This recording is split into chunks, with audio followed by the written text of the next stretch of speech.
नमस्कार, स्वागत है आप सबका दिन भर की तमाम बड़ी और अहम खबरों के साथ। मैं हूं कवींद्र। शुरुआत हेडलाइन से। प्रधानमंत्री नरेंद्र मोदी ने भारत और बांग्लादेश के बीच वीडियो कॉन्फ्रेंसिंग से 3 साझा परियोजनाओं का किया उद्घाटन। 2 रेल लाइनें और बिजली ट्रांसमिशन ग्रिड शामिल। बांग्लादेश को मिलेगी 1.16 मेगावाट बिजली। और प्रधानमंत्री ने कहा, पड़ोसी देशों के राजनेताओं के बीच वार्ता में प्रोटोकॉल नहीं बने बाधा।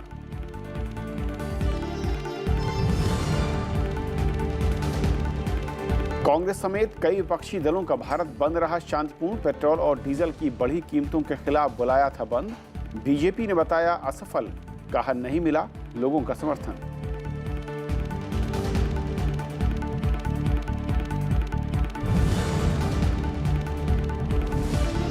नेशनल हेराल्ड मामले में कांग्रेस अध्यक्ष राहुल गांधी और यूपीए अध्यक्ष सोनिया गांधी को दिल्ली हाई कोर्ट से झटका। 2011-12 का टैक्स असेसमेंट फिर से करने के नोटिस को चुनौती देने वाली याचिकाएं खारिज। आयकर विभाग ने कहा, नहीं किया गया कई तथ्यों का खुलासा।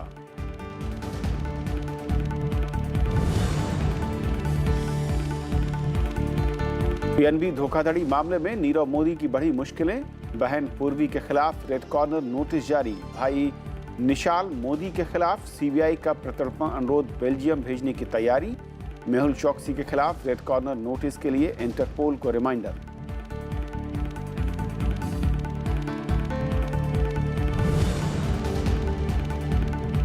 और 5वें टेस्ट मैच के चौथे दिन मजबूत स्थिति में इंग्लैंड। अब तक 330 रनों से ज्यादा की बढ़त। एलिस्टर कुक का शानदार शतक। पहले और आखिरी टेस्ट में शतक लगाने वाले दुनिया के 5वें बल्लेबाज। विकेट को तरसे भारतीय गेंदबाज।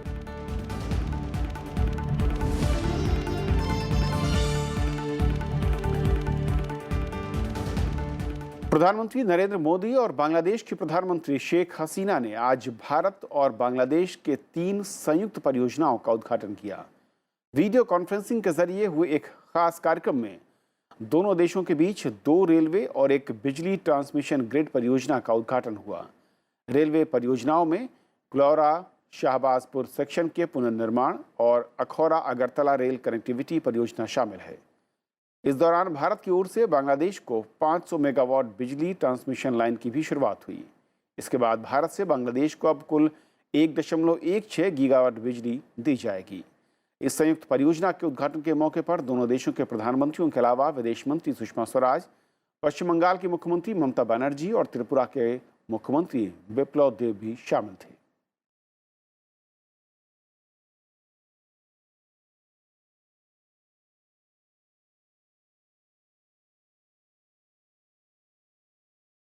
मैंने पहले भी कई बार कहा है कि पड़ोसी देशों के लीडर्स के साथ पड़ोसी जैसे ही संबंध होने चाहिए। जब मन किया तो बात होनी चाहिए, जब चाहे विजिट होने चाहिए। इन सब विषयों पर हमें प्रोटोकॉल के बंधन में नहीं रहना चाहिए। और यह निकटता प्रधानमंत्री शेख हसीना जी के साथ मेरे संपर्क में साफ साफ दिखाई देती है। आज हमने अपनी पावर कनेक्टिविटी बढ़ाई है और रेलवे कनेक्टिविटी को और अधिक गहन करने के लिए 2 प्रोजेक्ट शुरू किए हैं।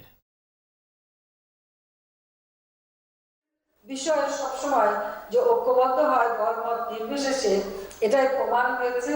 কাজে সেজন্য ভারতের পার্লামেন্টের সকল সদস্যকে আমি আন্তরিক ধন্যবাদ জানাই এবং কৃতজ্ঞতা জানাই। সেই সঙ্গে সঙ্গে আমাদের অন্যান্য সমস্যাগুলিও আমরা সমাধান করতে সক্ষম হয়েছি। কাজে আমরা আশা করি আমাদের এই বন্ধুত্ব অটুট থাকবে। আমি সবাইকে আন্তরিক ধন্যবাদ জানাচ্ছি এবং আগামীতে আমি আশা করি যে আমরা এই 2 দেশের জনগণের সামনে আর অনেক অনেক নতুন সহযোগিতার ক্ষেত্রে বাস্তবায়ন করে তাদের সামনে উপস্থিত হতে পারব। We have always been joined together by geography and culture. Today we will be joined even closer together by electric power and railway lines. Once again, this is a historic day for the friendship between our peoples. I congratulate all those associated with these projects and thank our leaders once again for their guidance in this regard. Petrol और diesel की बढ़ी कीमतों के खिलाफ कांग्रेस ने आज भारत बंद बुलाया। इस दौरान कई जगहों पर ट्रेन रोकने की कोशिश हुई, कुछ जगहों पर बंद हिंसक भी हुआ। कांग्रेस की अगुवाई वाले इस बंद में 11 विपक्षी दल शामिल थे। पेट्रोल डीजल के दाम कम करो, कम करो, कम करो। कांग्रेस ने सोमवार को पेट्रोल डीजल की बढ़ती कीमतों के खिलाफ भारत बंद का आयोजन किया। इस दौरान कांग्रेस कार्यकर्ता सड़कों पर उतरे और बंद कराने की कोशिश की। कुछ जगहों पर ट्रेनें रोकने की कोशिश की गई, कुछ जगहों पर सड़क यातायात भी रोका गया। दिल्ली में कांग्रेस अध्यक्ष राहुल गांधी ने राजघाट से लेकर रामलीला मैदान तक मार्च निकाला। रामलीला मैदान में सभा भी हुई, जिसमें कांग्रेस समेत कई विपक्षी दलों के नेता भी मौजूद थे। पूरे देश में नरेंद्र मोदी जी घूमते थे, कहते थे देखो पेट्रोल के दाम बढ़ रहे हैं, डीजल के दाम बढ़ रहे हैं, और आज नरेंद्र मोदी जी एक शब्द नहीं कहते। गैस 400 रुपए से थोड़ा कम होता था, आज 800 रुपए का गैस हो गया है। नरेंद्र मोदी जी एक शब्द नहीं कहते। किसान आत्महत्या करते हैं, प्रधानमंत्री कुछ नहीं कहते। हर तरफ से पुकारें आ रही हैं, शोर आ रहा है, किसान परेशान है, छोटे व्यापारी परेशान है। जो वादे मोदी सरकार ने भारत की जनता से किए वो पूरा करने में भी ये सरकार पूरी तरह नाकाम हुई है। बीजेपी ने कहा है कि कुछ दिक्कतों के बावजूद लोग इस बंद का समर्थन नहीं कर रहे हैं। उन्होंने कहा कि बंद के दौरान खौफ का माहौल बनाया गया। The BJP strongly believes that in spite of some momentary difficulty, the people are not supporting this band. And that is unnerving the Congress party and the opposition. And the resort to violence is designed to overawe the people of India. खौफ का माहौल बनाया जा रहा है। जब जनता का समर्थन नहीं मिलता तो उग्रता का प्रदर्शन कर बंद को सफल करने की कोशिश की जा रही है। केंद्र सरकार कई बार कह चुकी है कि पेट्रोल और डीजल के दाम बढ़ने और रुपए की कीमत में गिरावट के लिए बाहरी कारक जिम्मेदार हैं। मोहम्मद फातेह टीपू के साथ पंचानन मिश्रा, राज्यसभा टीवी। दिल्ली हाईकोर्ट से कांग्रेस अध्यक्ष राहुल गांधी और यूपीए अध्यक्ष सोनिया गांधी को झटका लगा है। कोर्ट ने वित्तीय वर्ष 2011-12 के टैक्स के दोबारा मूल्यांकन करने के आयकर विभाग के नोटिस के खिलाफ दायर दोनों नेताओं की याचिकाएं खारिज कर दी। मार्च में जारी हुए नोटिस को कांग्रेस अध्यक्ष राहुल गांधी, सोनिया गांधी और ऑस्कर फर्नांडिस ने हाईकोर्ट में चुनौती दी थी। आयकर विभाग के मुताबिक यंग इंडिया प्राइवेट लिमिटेड के निदेशक होने का राहुल गांधी ने खुलासा नहीं किया था। इस मामले में 16 अगस्त को दिल्ली हाईकोर्ट ने अपना फैसला सुरक्षित रखा था। आयकर विभाग की ओर से यंग इंडिया प्राइवेट लिमिटेड को जारी किए गए 24 पन्नों के नोटिस में कांग्रेस अध्यक्ष सोनिया गांधी और उपाध्यक्ष राहुल गांधी को 2000 करोड़ संपत्ति सौदे में असली लाभार्थी तब बताया गया था।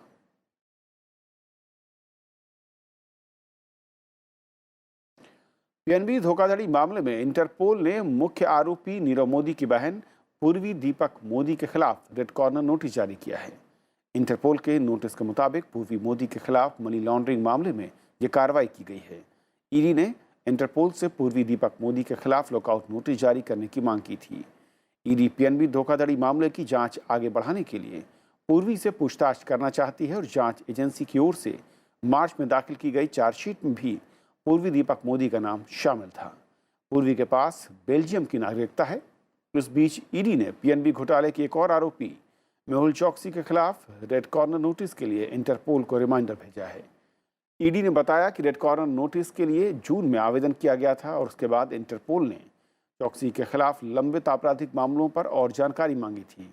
इसके अलावा एंटीगुआ से चौकसी के प्रत्यर्पण के लिए वहां की सरकार को भी अनुरोध भेजा गया। ईडी ने मुंबई की अदालत में मेहुल चौकसी के खिलाफ आरोप पत्र भी दायर कर दिया है।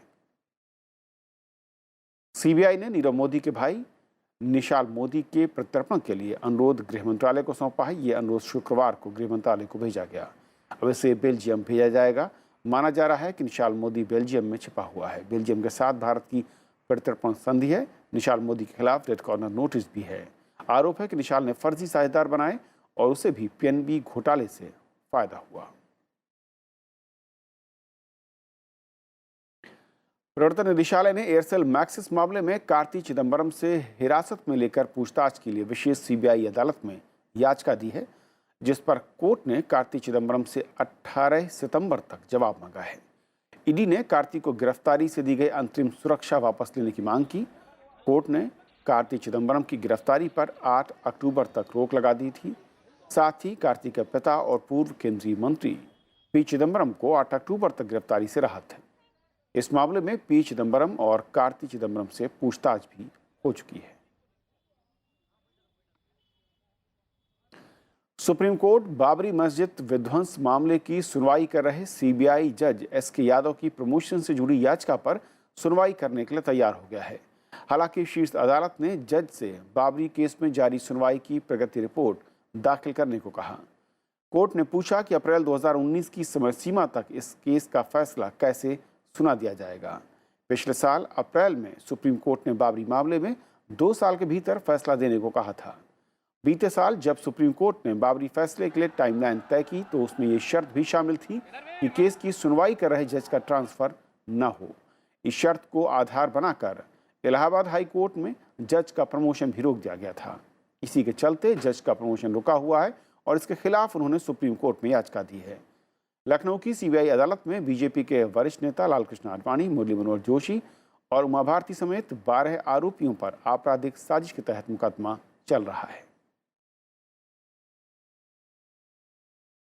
एनआईए के पूर्व प्रमुख शरद कुमार को केंद्रीय सतर्कता आयोग में सतर्कता आयुक्त नियुक्त करने के फैसले के खिलाफ दायर जनहित याचिका को कोर्ट ने खारिज कर दिया है। याचिकाकर्ता रामदास की ओर से पेश वकील प्रशांत भूषण का कहना था कि सरकार ने विज्ञापन में 62 की आयु सीमा रखी थी, लेकिन शरद कुमार की उम्र अधिक होने के बावजूद उन्हें चुना गया। सुप्रीम कोर्ट ने याचिका खारिज करते हुए कहा कि केंद्रीय सतर्कता आयोग एक्ट में उम्र की शर्त नहीं है और विज्ञापन के चलते जो आवेदन न कर पाया वो सुप्रीम कोर्ट आ सकते हैं।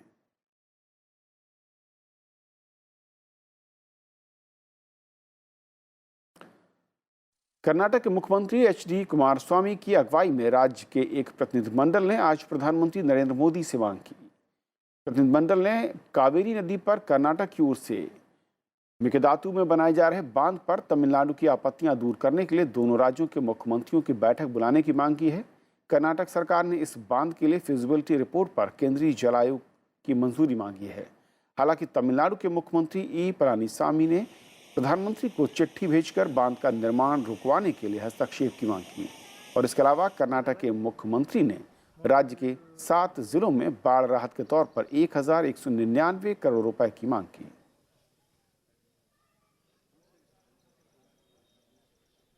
राष्ट्रीय अनुसूचित जाति आयोग ने दिल्ली में सीवर की सफाई के दौरान 5 लोगों की मौत की जांच करने का फैसला किया है। आयोग की टीम दिल्ली के मोती नगर इलाके का मुआयना भी करेगी, जहां 5 लोगों की मौत हुई थी। वरिष्ठ अधिकारी ने बताया कि आयोग ने दिल्ली के पुलिस आयुक्त, मुख्य सचिव, दिल्ली जल बोर्ड के सीईओ, पश्चिम जिला के जिलाधिकारी और डीएलएफ चेयरमैन को समन भेजा है। इनसे आयोग की टीम के दौरे के दौरान वहां पर मौजूद रहने को भी कहा गया है। दिल्ली के मोतीनगर के डीएलएफ ग्रीन अपार्टमेंट में रविवार को सीवर की सफाई के दौरान 5 सफाई कर्मियों की मौत हो गई थी और पुलिस के मुताबिक जहरीली गैस के चलते इनकी मौत हुई।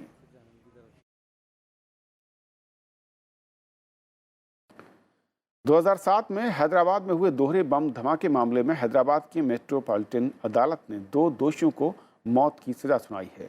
इसी मामले में एक और दोषी को उम्र कैद की सजा सुनाई गई। अदालत ने इससे पहले 4 सितंबर को 11 साल पुराने मामले में अनीक शफीक सईद, इस्माइल चौधरी को दोषी करार दिया था, जबकि फारूक शरफुद्दीन तरकश और मोहम्मद सादिक इसरार अहमद शेख को बरी किया था। अदालत ने मामले में दोषी पाए गए अनीक और इस्माइल चौधरी को फांसी की सजा सुनाई, जबकि इस मामले में 5वें आरोपी तारिक को उम्र कैद की। 25 अगस्त 2007 को हैदराबाद में 2 अलग अलग जगहों पर हुए बम धमाकों में 44 लोगों की मौत हुई थी और 68 लोग घायल हुए थे।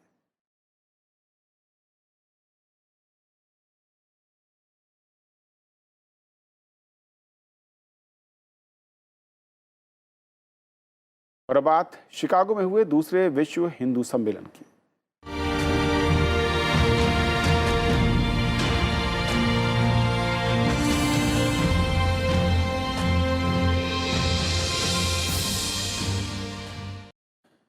उपराष्ट्रपति एम वेंकैया नायडू ने कल विश्व हिंदू कांग्रेस के समापन समारोह में शिरकत की। इस मौके पर उन्होंने स्वामी विवेकानंद को याद किया उपराष्ट्रपति ने कहा कि भारत धर्मनिरपेक्ष देश है और सबको साथ लेकर चलना भारत की संस्कृति है। दुनिया भर में धार्मिक और सांस्कृतिक मान्यताओं में समृद्ध विविधता के चलते विश्व धर्म संसद का विकास हुआ है और भारत ने सभी धर्मों को वास्तविक रूप में स्वीकार किया है। उपराष्ट्रपति एम वेंकैया नायडू ने ये बात रविवार को दूसरे विश्व हिंदू कांग्रेस के समापन समारोह में कही। उन्होंने कहा कि भारत की छवि दुनिया में एक सहनशील देश की है, जो भारत के इतिहास में भी झलकती है। उपराष्ट्रपति ने कहा कि भारत हमेशा से वैश्विक शांति का पक्षधर रहा है और दुनिया भर में पैदा हो रहे खतरों से मुकाबला करने के लिए अन्य देशों के साथ हमेशा खड़ा रहा है। Whenever the world is faced with threats of fragmentation, conflict, hatred, and irrational prejudices, the Indian voice brings to the world the smoothing, inclusive perspective that have pervaded its cultural world for more than 2 millennia. उपराष्ट्रपति ने कहा कि सबको साथ लेकर चलना और सबका ध्यान रखना हिंदू पद्धति है और सहिष्णुता, एकता, बहुलता, समानता, गरीबी उन्मूलन और पर्यावरण की सुरक्षा इसी पद्धति का हिस्सा है, जिसके बारे में स्वामी विवेकानंद ने दुनिया को संदेश दिया। उपराष्ट्रपति ने कहा कि स्वामी विवेकानंद के संदेश आज के दौर में और ज्यादा प्रासंगिक हैं। It brought the world together to understand different world views. It deepened our appreciation of the common quest for peace, harmony that human beings have been engaged in from time immemorial. Swami Vivekananda's address at this parliament has been incredibly influential. उपराष्ट्रपति ने कहा कि भारत एक महत्वाकांक्षी सुधार एजेंडे के साथ आगे बढ़ रहा है, जिसका मकसद लोगों के जीवन में सकारात्मक बदलाव को मजबूत करना है। Sustainable development without peace. If there is a tension, there cannot be attention. Progress cannot be reached without peace. So peace and progress, they go together. So we must always take peaceful methods and then treat every human being as our brethren and also treat every creature as our own. India is also moving on an ambitious reform agenda that seeks to transform people's lives. At this juncture, the values we all cherish as Indians can be the guide posts of our individual growth and collective advancement. Chicago में 7 से 9 सितंबर तक चला विश्व हिंदू सम्मेलन स्वामी विवेकानंद के ऐतिहासिक भाषण की 125वीं सालगिरह के मौके पर आयोजित किया गया। स्वामी विवेकानंद ने 1893 में शिकागो में आयोजित धर्म संसद में भाषण दिया था। उपराष्ट्रपति एम वेंकैया नायडू ने कहा कि 125 साल पहले दिया गया विवेकानंद जी के भाषण पर भारतीय गर्व महसूस करते हैं और उसका असर आज भी कायम है। कैमरा पर्सन दुष्मंता के साथ मैं शिकागो से राजकमल राव, राज्यसभा टीवी के लिए। उपराष्ट्रपति एम वेंकैया नायडू ने शिकागो में भारतीय समुदाय को संबोधित किया। उन्होंने कहा कि भारत और अमेरिका के बीच दोस्ती साझा मूल्यों पर आधारित है। उपराष्ट्रपति ने कहा कि भारत और अमेरिका के बीच संबंधों में और मजबूती आई है, जो व्यक्तिगत आज़ादी, स्वतंत्रता, लोकतंत्र, बहुलवाद, कानून और न्याय के साझा मूल्यों पर आधारित है। उपराष्ट्रपति ने भारतीय समुदाय के लोगों से भारत में बदलाव और विकास में भागीदार बनने का आह्वान किया। Our relationship today is broad-based and multi-sectoral. It covers many new areas such as defense, security, energy, science and technology, and civil aviation. Both India and US have worked continuously to bring the relationship to the current level. उपराष्ट्रपति M Venkaiah Naidu ने Chicago में तेलुगु संघों के सदस्यों को भी संबोधित किया। उन्होंने कहा कि अमेरिका में रहने वाले भारतीय समुदाय को अपनी आध्यात्मिक और सांस्कृतिक जड़ों को नहीं भूलना चाहिए।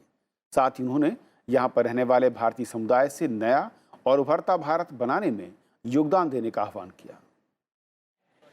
अमेरिका यात्रा के पहले दिन उपराष्ट्रपति एम वेंकैया नायडू ने शिकागो में तेलुगु संगठनों के सदस्यों को संबोधित किया। उपराष्ट्रपति ने भारत के मूलभूत मूल्यों के साथ वसुधैव कुटुंबकम की भावना को बरकरार रखने पर जोर दिया। उपराष्ट्रपति ने तेलुगु समुदाय से सफलता में सहायक अपनी मातृभाषा, पैतृक गांव और मातृभूमि, अभिभावकों और गुरु को हमेशा याद रखने की अपील की। उन्होंने अमेरिका में तेलुगु समुदाय की कामयाबी की तारीफ की और भारत के विकास में योगदान करने की अपील की। उन्होंने कहा कि अमेरिका में रहने वाले तेलुगु और अन्य भारतीय समुदाय ने दोनों देशों के बीच संबंधों को मजबूत करने का काम किया है। The Indian community in America, the Telugu community, you are playing a very constructive role in strengthening the relationship between India and USA. I compliment you all from the bottom of my heart as the representative of Indian people. उपराष्ट्रपति ने कहा कि पिछले 4 साल में प्रधानमंत्री नरेंद्र मोदी की अगुवाई में भारत ने तेजी से और जबरदस्त प्रगति की है और पूरा विश्व अब भारत की तरफ देख रहा है। The entire world economy is slowing down, but the only economy which is moving faster is India. That is our motherland, our Bharat. నేనేదో మీకు సంతోషపెట్టడం కోసం చెప్పడం లేదు. I am not just telling you to satisfy yourself. Go through ADB report, Asian Development Bank. Go through World Bank report. 65% of the Indian population is below 35 years. This is a demographic dividend. We are the youngest nation in the world. The entire world is looking towards India now. I was Minister for Urban Development till recently. As many as 35 to 40 ambassadors met me. They all wanted to invest in India. Smart cities, Amrut cities, national highways, metro trains, lot of new schemes people want to invest. Bharat को दुनिया की आध्यात्मिक राजधानी दर्शाते हुए उन्होंने भारत को सबसे प्राचीन सभ्यताओं में से एक बताया। उन्होंने शून्य के आविष्कार से लेकर योग जैसे भारत की तरफ से दुनिया को दिए गए योगदानों का भी जिक्र किया। शिकागो से राजकमल राव, राज्यसभा टीवी। उपराष्ट्रपति एम वेंकैया नायडू ने अपने समकक्ष सूरीनाम के उपराष्ट्रपति अश्विन अदिन से मुलाकात भी की। इस दौरान दोनों देशों के उपराष्ट्रपतियों के बीच भारत और सूरीनाम से जुड़े आपसी हितों, व्यापार और निवेश को लेकर चर्चा हुई। दोनों नेताओं ने भारत और सूरीनाम के गहरे ऐतिहासिक और सांस्कृतिक संबंधों पर भी चर्चा की। साथ ही द्विपक्षीय संबंधों को और मजबूत बनाने पर जोर दिया। उपराष्ट्रपति एम वेंकैया नायडू ने सूरीनाम की बहुलवादी सांस्कृतिक विरासत की सराहना भी की। दिल्ली के निवासियों को अब कई तरह की सरकारी सेवाएं उनके घर पर ही मिलेंगी और इसके लिए उन्हें ऑफिस के चक्कर नहीं लगाने होंगे, जिनमें जाति प्रमाण पत्र, ड्राइविंग लाइसेंस, पानी का नया कनेक्शन जैसी 40 सुविधाएं शामिल हैं। दिल्ली सरकार ने सोमवार से डोर स्टेप डिलीवरी सर्विस योजना की शुरुआत कर दी है। तालियों की गड़गड़ाहट से इस ऐतिहासिक क्षण को दिल्ली सरकार के दफ्तरों पर अब लोगों को लंबी लाइन में लगने की जरूरत नहीं पड़ेगी। सरकार ने दिल्ली वासियों के लिए सार्वजनिक सेवाओं का लाभ घर तक पहुंचाने की सुविधा शुरू कर दी है। दिल्ली सरकार के द्वारा आपका आवेदन स्वीकार किए जाने पर, जैसा भी मंत्री जी ने बताया कि अगले महीने 30 सर्विसेज और फिर 1-2 महीने के बाद और 30 सर्विसेज, लेकिन केवल ये 100 सर्विसेज पे निर्भर नहीं होगा। एक तरह से धीरे धीरे करके पूरी गवर्नेंस को हम चाहते हैं कि किसी को भी सरकार में आने की जरूरत ना पड़े, सरकार हर एक के घर जाके उनका काम करे। इन सार्वजनिक सेवाओं का लाभ उठाने के लिए दिल्ली के नागरिकों को 24 घंटे काम करने वाले कॉल सेंटर नंबर 1076 पर कॉल करना होगा। इसमें घर पर मुलाकात का समय लेने के साथ शिकायत भी दर्ज कराई जा सकती है। सरकार ने पहले चरण में ड्राइविंग लाइसेंस, पानी और सीवर के नए कनेक्शन, शादी का पंजीकरण, पेंशन स्कीम जैसी 40 सार्वजनिक सुविधाओं के कागज घर तक पहुंचाने की शुरुआत की है। आवेदक को अपने काम के लिए सिर्फ 50 रुपए देने होंगे। सरकार के मुताबिक सालाना 25 लाख लोगों को डोर स्टेप डिलीवरी की सुविधा मिलेगी। इस स्कीम पर सालाना 12 करोड़ रुपए खर्च होंगे। जो मोबाइल सहायक भी रहते हैं उनके पास भी सिटीजन का नंबर नहीं जाती है, उनके पास ऑफिसर्स की भी नंबर नहीं रहती है। उनका काम यही रहता है कि उनका मोबाइल टैब जो है उसमें से ही काम करना है। मोबाइल टैब के दौरान उनको सारे रजिस्ट्रेशन करवाना है, पंजीकरण करवाना है, सारे आपको रिक्वेस्ट, पैसा वहीं से आपको कलेक्ट करना है और उनको सर्विस पहुंचाना है। आम आदमी पार्टी सरकार अगले कुछ महीनों तक इसमें और सेवाएं जोड़ेगी। जल्द ही राशन की होम डिलीवरी की भी शुरुआत की जाएगी। अनु दीवान, राज्यसभा टीवी। श्रीलंका के संसद सदस्यों का एक प्रतिनिधिमंडल ने आज दिल्ली में प्रधानमंत्री नरेंद्र मोदी से मुलाकात की। श्रीलंकाई संसद के स्पीकर कारू जयसूर्या ने प्रतिनिधिमंडल का नेतृत्व किया। प्रधानमंत्री नरेंद्र मोदी ने कहा कि राज्य स्तर और स्थानीय निकाय स्तर के द्विपक्षीय पहलों से दोनों देशों के बीच आपसी विश्वास बढ़ेगा और दोनों देशों के नागरिकों के आपसी संबंध और मजबूत होंगे। संसद सदस्यों ने भारत और श्रीलंका के बीच ऐतिहासिक संबंधों का भी उल्लेख किया। पांचवें और आखिरी टेस्ट मैच के चौथे दिन इंग्लैंड मजबूत स्थिति में पहुंच चुका है। दूसरी पारी में बेहतरीन बल्लेबाजी के चलते इंग्लैंड ने अब तक 350 से ज्यादा रनों की बढ़त बना ली है। आखिरी टेस्ट मैच खेल रहे एलिस्टर कुक ने दूसरी पारी में शानदार शतक लगाया और इस शतक के साथ ही कुक दुनिया के 5वें बल्लेबाज बन गए जिसने अपने पहले और आखिरी टेस्ट में शतक लगाया है। वहीं इंग्लैंड के कप्तान जो रूट ने भी शानदार शतक लगाया। चौथे दिन की शुरुआत से ही भारतीय गेंदबाज इंग्लैंड के बल्लेबाजों के आगे बेबस दिखे। चौथे दिन भारत को कोई विकेट हासिल नहीं हुआ। एलिस्टर कुक और जो रूट के बीच तीसरे विकेट के लिए 250 से ज्यादा रनों की साझेदारी हो चुकी है। तो इस बुलेटिन में फिलहाल इतना ही। नमस्कार।